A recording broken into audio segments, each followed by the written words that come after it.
তারা নতুন নেতৃত্ব চাচ্ছেন এবং বলেছেন যে, "আপনারা প্লিজ এটা নিয়ে কথা বলুন। কারণ আমরা আগের চিন্তাধারার মানুষ চাই না, আধুনিক মনস্ক মানুষ চাই।"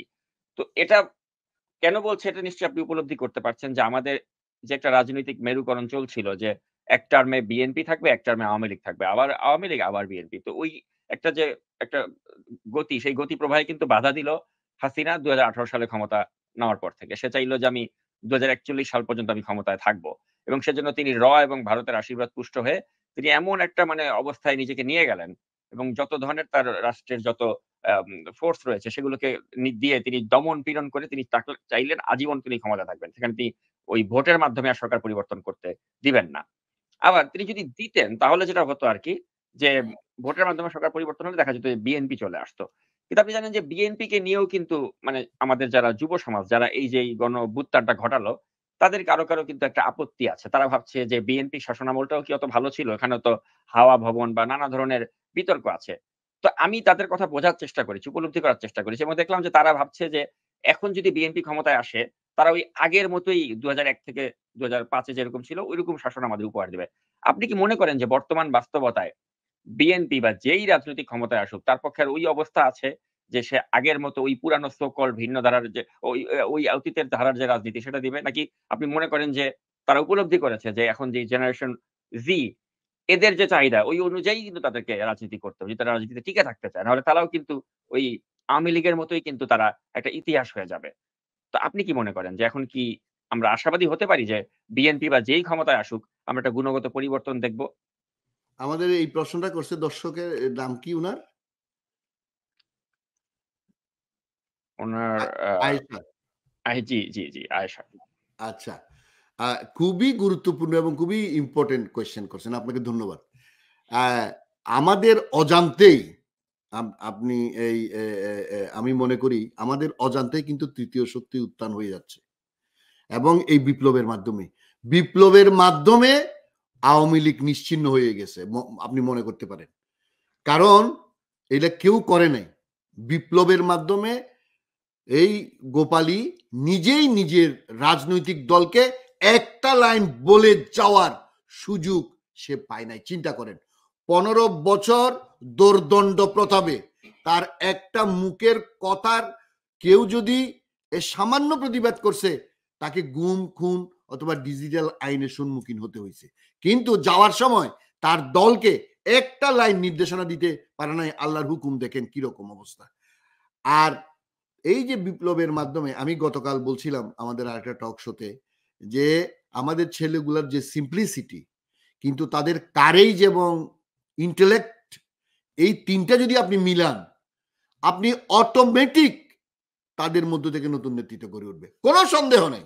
এবং অন্যান্য ছাত্র সংগঠনের যে নেতাগুলার যেসব বডি ল্যাঙ্গুয়েজ, তাদের যে কাজ কারবার, তাদের যে বাহাদুরি টাইপের আচরণ, আমি সো ফার আমাদের এই বাহাদুরগুলার সত্যিকারের বাহাদুর যারা, যারা এত বড় বিপ্লব সংগঠিত করছে, আমি তাদের মধ্যে দেখি নাই। This is the great achievement এবং তাদের যে ক্যারেক্টারিস্টিক্স, তাদের যে নীতি নৈতিকতার যে আভাস আমরা পাচ্ছি, সেটা তো আনবিলিভেবল। এবং আমরা এই যে তৃতীয় শক্তির কথা আমরা বলতেছি, এটা উঠে আসবে অটোমেটিক্যালি এবং সবচেয়ে মারাত্মক জিনিস হচ্ছে তারা ডক্টর মোহাম্মদ ইউনুসকে চয়েস করছে। আমি মনে করি যদি উনি থাকেন, সাথে প্রফেসর সলিমুল্লাহ খান থাকেন, বদিউল আলম মজুমদার থাকেন, আসিফ নজরুল থাকেন, এই যে আমাদের মেধা এবং যোগ্য লোকগুলো যদি মিলে থাকেন, তাহলে আমি মনে করি অটোমেটিক তাদের যে এই যে তাদের যে বয়স, হয়তো তাদের অনেকে বয়স এখন এই সংসদ সদস্য নির্বাচন করতে হইলে আপনার ২৫ বছর বয়স লাগে। কিন্তু শুধু সংসদ সদস্য তো নেতৃত্ব না। নেতৃত্ব তো সমাজের প্রতিটা স্তরে। আমি তো মনে করি আমাদের এই যে দুর্নীতি একেবারে আষ্টে পৃষ্ঠে খেয়ে ফেলা আমাদের যে প্রশাসন A to Z, আমি মনে করি এরা সেটা এমনভাবে রুখবে যে বাংলাদেশ একটা সত্যিকারের দেশে পরিণত হবে। কারণ তাদের চয়েস হচ্ছে professor Mohammad Yunus as caretaker chief. So আমার দর্শক ঠিকই বলছেন, আধুনিক মন মানসিকতা অনেকেরই আছে, সেটা বিএনপিরও আছে, কিন্তু সিস্টেম এটা মাথায় রাখতে হবে। আমাদের এই যে আপনারা যে রাষ্ট্রভাবনা নিয়ে যে কাজ করতেছেন, এখানে আমাদেরকে সিস্টেমটাকে চেঞ্জ করতে হবে। সিস্টেম যদি আমরা চেঞ্জ না করি, কোনো দিন আপনি ভালো হইলেও ভালো কাজ করতে পারবেন না। কারণ পুরা সিস্টেমটাই এই যে পুরানো ব্রিটিশ আমলের, আপনি দেখেন, সে ফর এক্সাম্পল, এগুলা ভবিষ্যতে আমরা ডিসকাস করব। একজন ডেপুটি সেক্রেটারি পদমর্যাদার লোক, জেলা প্রশাসক, নাম হয়েছে জেলা প্রশাসক, ডেপুটি সেক্রেটারি, ডিসি, আপনার তার যে পাওয়ার, তার যে মানে রাজার হাল, এগুলার দুলে এইসব আমলাগিরি বঙ্গোপসাগরে ফেলে দিতে হবে। আমাদের ছেলে মেয়েদেরকে এগুলো চিন্তা করতে হবে। Doctor Yunus is the right person to make a new administration, new system of administration, which will be fit for our new generation, the Z generation. এবং এটা হতে বাধ্য। এইটা না হলে আমাদের দেশ পরিবর্তিত হবে বলে আমি মনে করি না। ধন্যবাদ আমার দর্শককে। এটা বিপ্লবের মাধ্যমে কিছু ধ্বংস হয়, কিছু সৃষ্টি হয়, সেই সৃষ্টির আলামত আমরা দেখতে পাচ্ছি এবং সেটা হবে ইনশাআল্লাহ। অসংখ্য ধন্যবাদ। আরেকটা দর্শকের আমি বিষয়টা একটু অ্যাড্রেস করতে চাই। তার নাম হচ্ছে সজীব আহমেদ। তিনি বলেছেন যে, "সাকিব ভাই, জনাল ভাই, আপনাদের কাছে জানতে চাই যে ওবায়দুল কাদের এই মুহূর্তে কোথায় আছে?" তো আমি একটু বলতে চাই যে ওবায়দুল কাদেরকে কিন্তু শেখ হাসিনা আঁচ করতে পেরেছিলেন যে এরকম একটা কিছু ঘটতে পারে। তাই ওবায়দুল কাদেরকে তিনি আগেই জানিয়ে দেন। যে কারণে ওবায়দুল কাদের ভারতে চলে যায়। আবার এই শেখ পরিবারের যারা রয়েছে, শেখ তন্ময়, শেখ হেলাল, শেখ তাপস, ফজলে নূর তাপস, আম তো এই যে শেখ পরিবারের যারা রয়েছে, আপনি জানেন যে দুর্বৃত্ত, শেখ সেলিম, এদের প্রত্যেককে কিন্তু শেখ হাসিনা বলেছিলেন যে, "এরকম কিছু একটা হবে, তোমরা চলে যাও।" তো এরা হচ্ছে একটা প্রিভিলেজড ক্লাস। আপনি দেখুন, তারা তাদের পরিবার সহ কিন্তু নিরাপদে ভেগে গেছে। শেখ হাসিনা, তাকেও একটা সেফ এক্সিট করতে দেয়া হলো। তিনিও ভেগে গেলেন। বিপদে পড়ল কারা? বিপদে পড়ল হাসান মাহমুদ, বিপদে পড়ল আরাফাত, বিপদে পড়ল জুনায়েদ আহমেদ পলক। কারণ এরা তো শেখ পরিবারের না। কিন্তু এরা তৈল মর্দনের ক্ষেত্রে শেখ পরিবারকেও ছাড়িয়ে গিয়েছিল যখন শেখ হাসিনা ছিলেন। এভাবে সুযোগ সুবিধা যা নেওয়ার নিয়েছে। জি। কিন্তু এখন তাদের এই প্রিয় নেত্রী, তিনি কিন্তু শুধু শেখ পরিবারের লোকদেরকেই বাঁচালেন। আর বিপদে পড়ল এইগুলো, এই পলকের মতো লোক, আরাফাতের মতো লোক। বিপদে পড়ল আপনার এই যে শ্যামল দত্ত, সেও পার হতে চেয়েছিল, পার হতে পারেনি। তো এই যে শেখ হাসিনা যে নিজে চলে গেলেন আর এদেরকে যে বিপদে ফেলে গেলেন, এই বিষয়টাকে আপনি কিভাবে দেখছেন?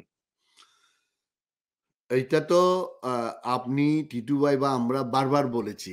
সেটা হচ্ছে এই মানে একজন স্বৈরশাসকের কাজ কি? একজন স্বৈরশাসকের কাজ হচ্ছে আপনার তার কিছু চামচা, কিছু শয়তান এবং কিছু আপনার পাবলিসিটি করা লোক তৈয়ার করা এবং কিছু অলিগার্ক তৈয়ার করা। এবং হাসিনা এই এই মূর্খ সবকিছুই করছে। কিন্তু আপনি যে এই যে বললেন, মনে করেন শ্যামল দত্ত, সে এজ এ জার্নালিস্ট, আমাদের কন্টেম্পোরারি, দীর্ঘদিন সাংবাদিকতা করে। তার কি ন্যূনতম বিবেক, তার কি ন্যূনতম শিক্ষা, তার কি ন্যূনতম কাণ্ডজ্ঞান কি তার ছিল? আপনি আমাকে বলেন। সে আমাদের এই ছাত্রদেরকে, আন্দোলনকে বলেছিল যে তারা সন্ত্রাসবাদী, তারা রাষ্ট্রদ্রোহী। এই অপবাদ সে দিয়েছিল ছাত্রদেরকে। আপনি আপনি চিন্তা করেন, একজন মানুষ যদি নিজে স্বৈরাচারের যদি দোসর বা দালাল হতে চায়, মানে সামান্য কিছু 2 পাইস, আপনার জীবনে কত টাকা দরকার? আপনার জীবনে কয়টা বাড়ি দরকার? আপনার জীবনে কয়টা গাড়ি দরকার? আপনি আমাকে বলেন। আপনি আওয়ামী লীগ করেন, সেটা তো কোনো দোষের না। আপনি আওয়ামী লীগ করেন, কিন্তু স্বৈরাচারকে সাপোর্ট করবেন কেন? আশ্চর্যের ব্যাপার হচ্ছে, মিস্টার সাকিব, আপনি দেখেন শেখ মুজিব কিরকম একজন পপুলিস্ট ছিলেন। He was one of the most popular leader in our country in 1970. From 66 to 70, মানে এই যে প্রফেসর রাজ্জাক বলছেন, সে যার কাছে গেছে তারে আগুন লাগাই দিছে, মানে আন্দোলনের আগুন লাগাই দিছে। সেই রকম একটা লোক মাত্র 5 বছরে, 4 বছরে, 5 বছরও না, ৭১ থেকে ৭৫ এ আপনি কিরকম স্বৈরাচারে পরিণত হইছে। আপনি দেখেন, আমি এই যে নিউ এজ পত্রিকার যিনি তৈয়ার করছেন, এনায়েতুল্লাহ খান, উনি হলিডে নামে একটা উইকলি পত্রিকা বের করতেন এই যে এটার আগে। এটা আমি নিয়মিত পাঠক ছিলাম। আপনি জানেন এনায়েতুল্লাহ খান এই যে রাশেদ খান মেননের বড় ভাই। যে আপনাদের হলিডে একটা ম্যাগাজিন ছিল, ইংরেজি ম্যাগাজিন। ম্যাগাজিন, ম্যাগাজিন টাইপের একটা উইকলি আপনার জি। ট্যাবলয়েড সাইজের পত্রিকা বের হতো। এবং দিস ওয়াজ এ ওয়ান্ডারফুল, আমি মনে করি বাংলাদেশের সেই সময়কার the best weekly English magazine বা পত্রিকা, যেটাই বলেন আপনি। তো উনি ওখানে লিখতেন। উনি তো তখনও তো জিয়াউর রহমান আসেন নাই। তো ওখানে সৈয়দ কামাল উদ্দিন নামে ফার্স্ট ইস্টার্ন ইকোনমিক রিভিউর আরেকজন সাংবাদিক লিখতেন। উনাদেরকে একদিনের নোটিশে, উনারা শুধু লিখতেন, সমালোচনা করতেছিল। একদিনের নোটিশে either you leave country or you will be killed, Sheikh Mujib. তখন উনাদেরকে, সৈয়দ কামালকে তো জোর করে প্লেনে উঠাইয়া পাঠাই দিছে। আপনার এনায়েতুল্লাহ খান সাহেব যায় নাই, হি ওয়াজ জেল, দিস দ্যাট। তখন এনায়েতুল্লাহ খানের সেই লেখাটা আমি পড়ছিলাম যে আপনি পপুলিস্ট ছিলেন, আপনি স্বৈরাচারে পরিণত হয়েছেন। মানে শেখ মুজিবের নাকের মুখের সামনে বলতেছে, আপনি এই স্বৈরাচার আপনাকে ধ্বংস আনবে, দেশের ধ্বংস আনবে, গণতন্ত্রের ধ্বংস আনবে। আমি জানি এনায়েতুল্লাহ খান পরে রাষ্ট্রপতি জিয়ার সাথে যোগ দিয়েছিলেন, উনি রাষ্ট্রদূত হয়েছিলেন এবং মন্ত্রীও হয়ে উপদেষ্টা হয়েছিলেন ওনার। তো আজকে এই যে মনে করেন এই যে Shyamal Dutta, once he was a nice reporter, সাংবাদিকতা করতো, ভালো কথা বলতো, আওয়ামী লীগ করবে, কিন্তু এই যে 15 বছর ধরে একটা স্বৈর শাসন যে গড়ে উঠতেছে, এই যে মানুষ গুম করতেছে, মানুষ হত্যা করতেছে, বিরোধী দলকে দাঁড়াইতে দিচ্ছে না, আপনার ভুয়া মামলা, জাস্টিস সিস্টেম শেষ, পার্লামেন্ট শেষ, এই যে তাদের যে লেখা, এই যে চতুর্থ স্তম্ভ বলে এই যে মিডিয়া, যে চতুর্থ স্তম্ভ, আপনি যদি আপনার বিবেককে আপনি যদি নাড়া দেন, আপনি যে দলের প্রিন্সিপাল, গণতন্ত্র মানেই তো ডিফারেন্স অফ অপিনিয়ন, আপনাকে আপনার অপিনিয়নকে আমাকে সম্মান করতে হবে, আমি আপনার সাথে ডিসএগ্রি করব, কিন্তু আপনি আমাকে লিখতে দিবেন না, আপনি আমাকে কথা বলতে দিবেন না, কথা বললে আপনি আমাকে গুলি করে মেরে ফেলবেন, নাহলে গুম করে ফেলবেন। এই যে তাদের যে সমর্থন, আমি সিম্বলিক করতে একজনের নাম বললাম, এখানে একটা লিস্ট এখন দেখা যাচ্ছে যে এই সাংবাদিক কারা, সম্পাদক কারা, সংস্কৃতি কর্মী কারা, সিঙ্গার কারা, আপনি গান করতেছে সেখানেও মনে করেন দলীয়। এই যে মনে করেন আমাদের এই দুইজন এই যে ক্রিকেটার, এই যে মাশরাফি এবং সাকিব আল হাসান, এই যে স্বৈরাচারের দালাল হইল, এত বড় খেলোয়াড়, তোরা এখন কোথায় গেলি, তোরা এখন পালাস, বাংলাদেশে আসতে পারবি? তোদের কি জনপ্রিয়তার কোনো অভাব ছিল? তোদের কি টাকা পয়সার কোনো অভাব ছিল? এটা কিন্তু ইতিহাস হয়ে থাকবে যে একটা জাতীয় দলের ক্রিকেটার যিনি এখনো হ্যাঁ, খেলছেন, যিনি রিটায়ারমেন্টে যান নাই, তিনি জানেন তার দেশে ফেরত আসতে পারছেন না এবং দেশে ফেরত আসতে পারবেনও না। পারবেন না। ওই অবস্থা রাখেন না। আপনি দেখেন তাদেরকে হাসিনা ব্যবহার করছে এবং তারা ব্যবহৃত হয়েছে, তাহলে তাদের বিবেক কোথায়? আপনি আমাকে বলেন। এই যে আপনি বললেন না জুনায়েদ পলক বা আরাফাত ইভেন কি 5 তারিখও তার অডাসিটি, সে নাকি যুক্তরাষ্ট্রে লেখাপড়া করছে, সে ব্র্যাক বিশ্ববিদ্যালয়ে নাকি শিক্ষকতা করছে। আরে বেটা, অ্যাটলিস্ট মরে যা, এটা সত্য কথা বইলে মরে যা, মানুষের শেষ দিনের শেষ মুহূর্তে পর্যন্ত মানে সে রিজাইন করার পক্ষে না। আমি শুনছি সে নাকি ওখানেও আপনার এক পর্যায়ে বাড়াবাড়ি করছে, হয়তো থাপ্পড় টুপ্পড় খাইয়া পরে ওখান থেকে পালাইছে। তো এই যে বিবেকহীন, ব্রেইন ড্রেইন, এগুলার লেখাপড়া, এগুলার মানবিকতা, এগুলার রক্ত মাংসে মানে মানে মানুষ হিসাবে আমাদের এদেরকে চেহারায় মানুষ, কিন্তু সত্যিকারের অমানুষ, বিবেকহীন, এবং এই জন্য আজকে আমাদের দেশটার এই অবস্থা, যার জন্য এই লোকগুলা কোনো অংশে কম দায়ী বলে আমি অন্তত মনে করি না। আপনি দেখতেন না প্রধানমন্ত্রীর কার্যালয়ে মানে সাংবাদিক সম্মেলন, তা আমাদের এই জেনারেশন এগুলো দেখে নাই যে কি পরিমাণ তৈলমর্দন, কি পরিমাণ নোংরামি, রাষ্ট্রের শত শত কোটি টাকা খরচ করে এই যে মানে এটা পার্লামেন্ট। এটা এই সংসদ বলুন বা এই যে সংবাদ সম্মেলন বলুন, এটা তো একটা সার্কাস হইতো। আমরা একটা সার্কাস দেখতাম যে কিছু দলদার সাংবাদিক আসতো। ওখানে ফারজানা রূপার মতো একজন নারী, তিনি দাঁড়িয়ে বলতেন যে আমাদের একজন ম্যাজিক্যাল লেডি আছে। হ্যাঁ, ওখানে আমরা গোলাম সারোয়ারের মতো প্রয়াত মারা গেছেন। কিন্তু ওকে যদি সম্ভব হয় ওর কবরের মধ্যে গিয়ে আমি ২ টা লাথি মেরে আসতে মন চায়। যে সে বলছে যে, "প্রধানমন্ত্রী আমি চাই আপনাকে নোবেল পুরস্কারের জন্য বিবেচনা করা হোক।" মানে এই যে মানে নিম্ন শ্রেণীর চাটুকার, মানে এরা মানে দেশটাকে যে কত আপনি পিছিয়ে দিয়ে গেছে। আপনি আপনি গোলাম সরোয়ার, এই যে ইকবাল সোবহান চৌধুরী মনে করেন, চিন্তা করেন, আপনি কজনের নাম বলবেন? এরা তো এইটা তো পরের জেনারেশন। মনে করেন এই যে আমি আজকে জানতে পারলাম ৩ তারিখ, আপনি দেখেন স্বৈর শাসনের পতন হয়েছে ৫ তারিখ ভোরবেলা, ৩ তারিখ আপনার মতিউর রহমান চৌধুরীকে দেশ থেকে বাধ্য করছে। Motiur Rahman had to leave the country, অথবা তাকে গুম করার হুমকি দিছে ডিজিএফআই থেকে ৩ তারিখ, এবং he left the country on 3rd August. অর্থাৎ আমি বলতে চাচ্ছি এই যে চতুর্থ স্তম্ভ পর্যন্ত না রেখে, মানে ৩ তারিখ, ৪ তারিখ, ৫ তারিখ পর্যন্ত তারা মানুষ কিল করে, শত শত মানুষ কিল করে, এই যে খবরগুলা যে মিডিয়া না ছাপিয়ে সাপ্রেস করে, আজকে তারা স্বৈর শাসক তো পালাইছে হেলিকপ্টারে চোরের মতো পিছনের দরজা দিয়ে, এখন তারা ইন্দুরের গর্ত খুঁজে, সাপের গর্ত খুঁজে, ওই ইন্দুরের গর্ত খুঁজতে গিয়ে সাপের গর্ত খুঁজলে সাপে কামড়ায় শেষ করতেছে। এই যে পরিণতি তাদের, এখন আর এই আপনি যে তিনি যেটা পক্ষপাতিত্ব করলেন যে তিনি তার শেখ পরিবারের সদস্য তাদেরকে তিনি আগেই জানিয়ে দিলেন যে এরকম কিছু ঘটতে পারে। তারা সবাই চলে গেল। আর বাকি যারা শেখ পরিবারের সদস্য নয় তাদেরকে তিনি একটা ভাব দিয়ে রাখলেন যে আমি আছি, আমি ক্ষমতা হস্তান্তর করব না। আর ওই শেখ হাসিনা কখনো পালায়া যায় না। এই ধরনের ঔদ্ধত্য তিনি দেখালেন। কিন্তু পালায় তো না, গেলেন। এটা তো খুবই স্বাভাবিক। এটা তো সে তার পরিবারকেই টানবে। সে তো এদেরকে টানবে না। এই যে এই নরাধমগুলা, এই নরাধমগুলা তো মানে বুঝে নাই।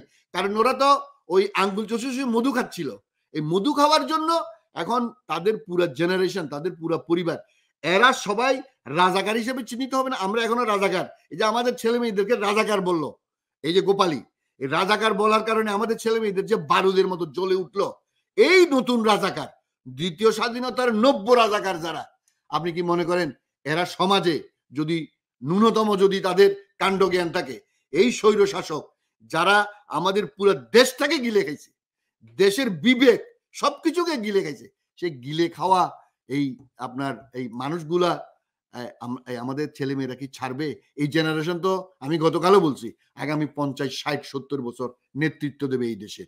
সুতরাং এদের কোনো রক্ষা নাই। স্বৈর শাসকদের এই দোসরগুলা, বিশেষ করে মিডিয়ার দোসরগুলা, এগুলাকে কোনোদিন ছাড়া উচিত হবে না। তবে প্লিজ নিজের হাতে আইন নিবেন না। তাদেরকে তাদের যেসব কর্মকাণ্ড এটার জন্য আমরা আইনের মাধ্যমে তাদের শায়েস্তা করতে হবে।